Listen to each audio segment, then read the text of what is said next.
Laurel Wingfield. I'm back with an abridged version of Chapter 5 of my book, Alice and the Best Friends Forever, Book 1, Jane's Secret. I'll begin reading now.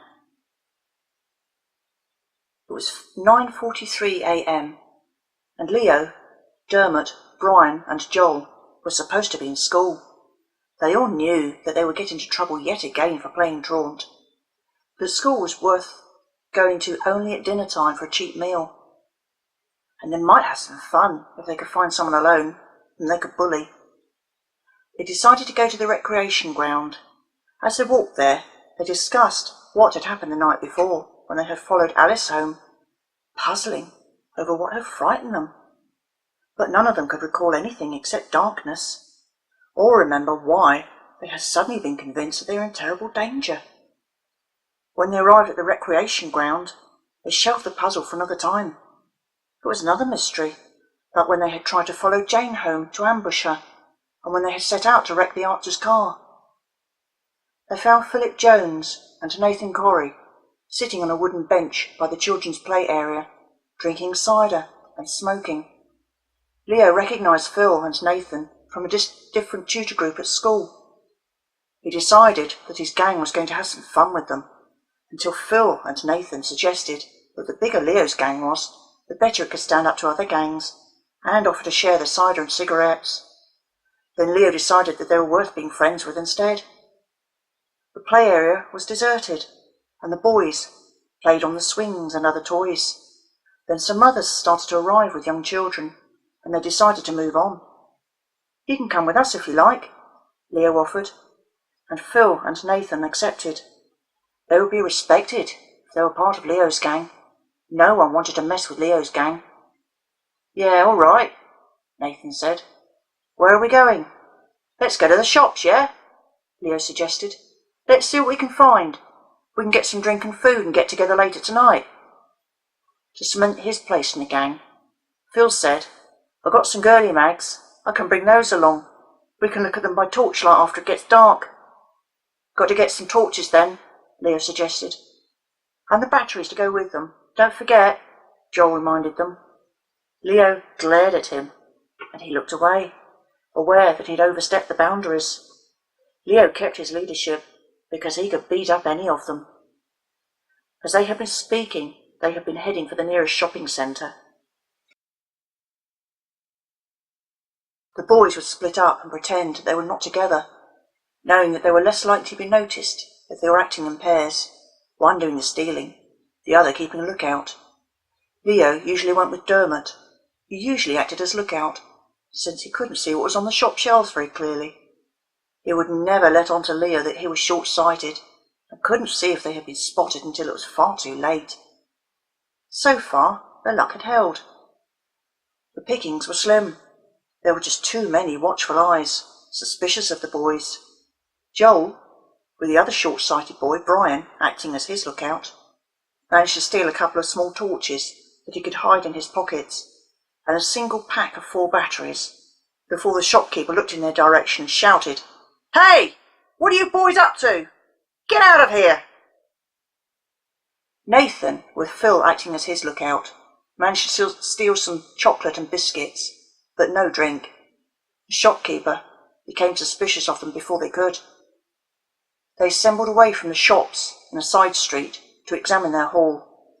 Then Leo looked at his watch and said, "Let's get on to the school then, yeah? It will be dinner time soon." "Good idea, I'm hungry," Dermot announced.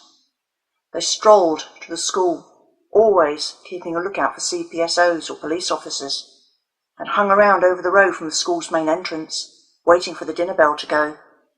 Then they could go into the school and mingle with the other children. The dinner ladies wouldn't know that they had not been at lessons, and they could avoid the teachers on playground duty. And, if they went in towards the end of the second sitting, they could have bigger portions, as dinner ladies tried to not have any leftovers. It had been Brian's idea to have some fun before they went into dinner. They all knew where the lonely ones, the misfits, went when they tried to hide away, and began to look in the familiar places. Behind the gym, they found a girl sitting on the grass and lost in her own thoughts.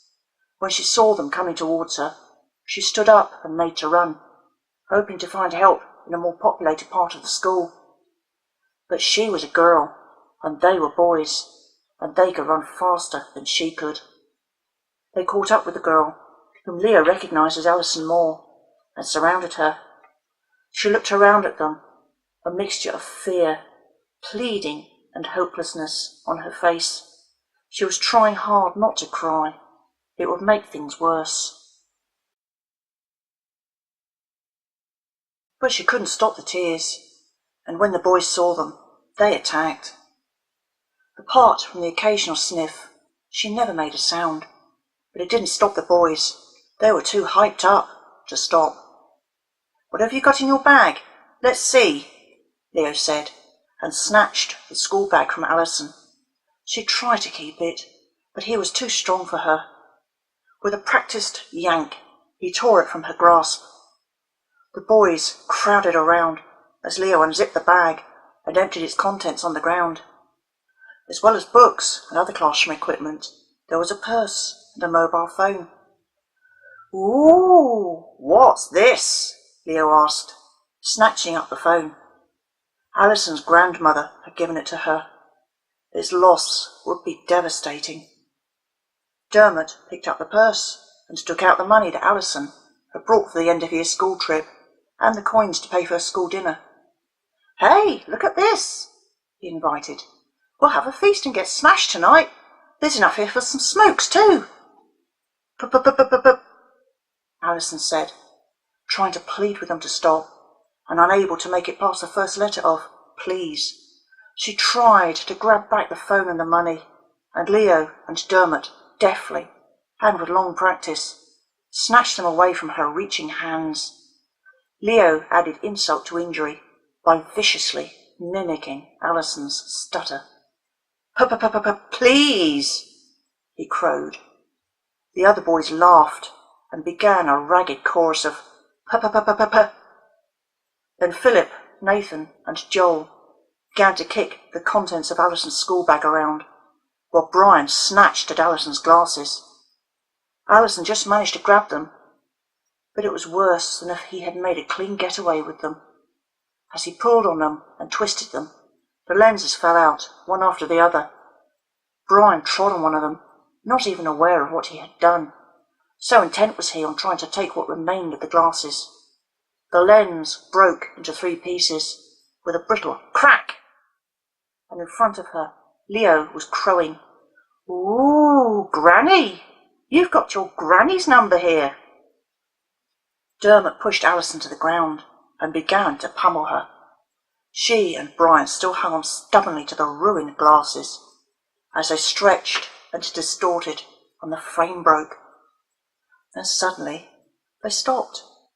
As Alison sat up and strained to see what was happening, she heard one of the boys, she couldn't tell who, crow, "It's the best freaks forever!"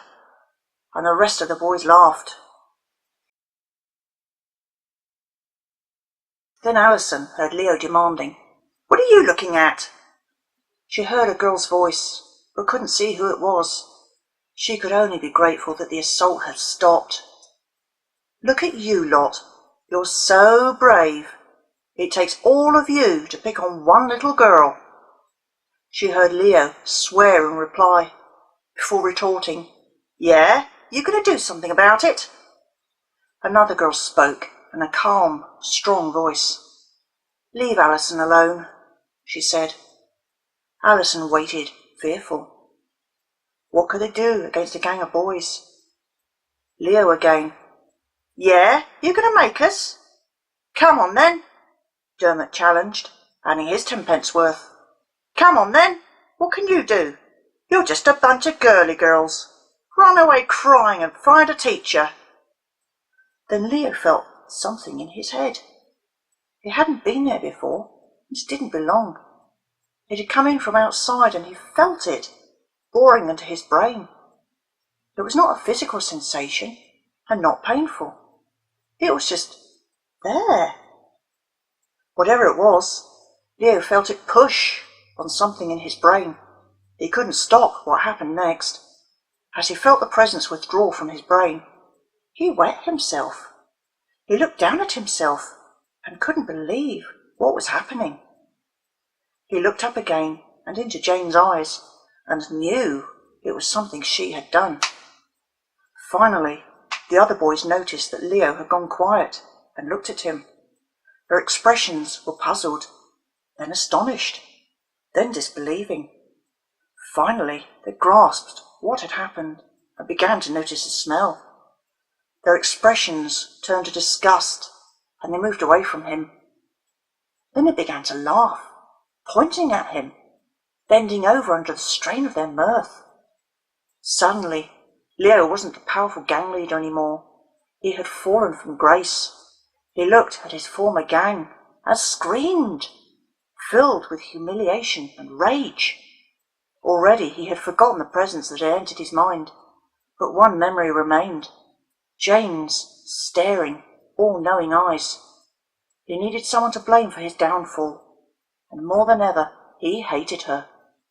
But his gang was turning on him, and he had to get out of there fast. He had even forgotten the phone he had taken from Alison, dropping it near its rightful owner. Dermot dropped and forgot the money he had taken.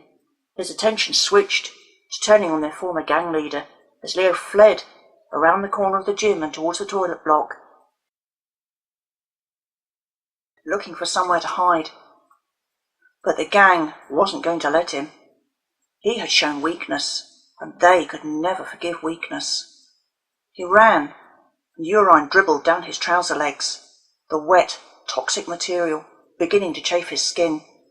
All the other children he passed stopped to look at him, alerted by the sound of his former gang yelling behind him. They were first astonished, then laughing at his back as he fled.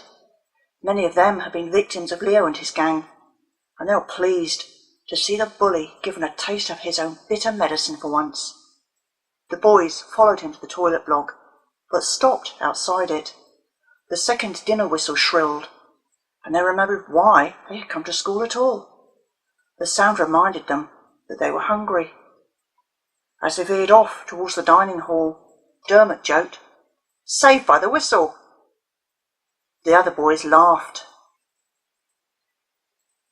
That was the end of Chapter 5 of Alice and the Best Friends Forever, Jane's Secret.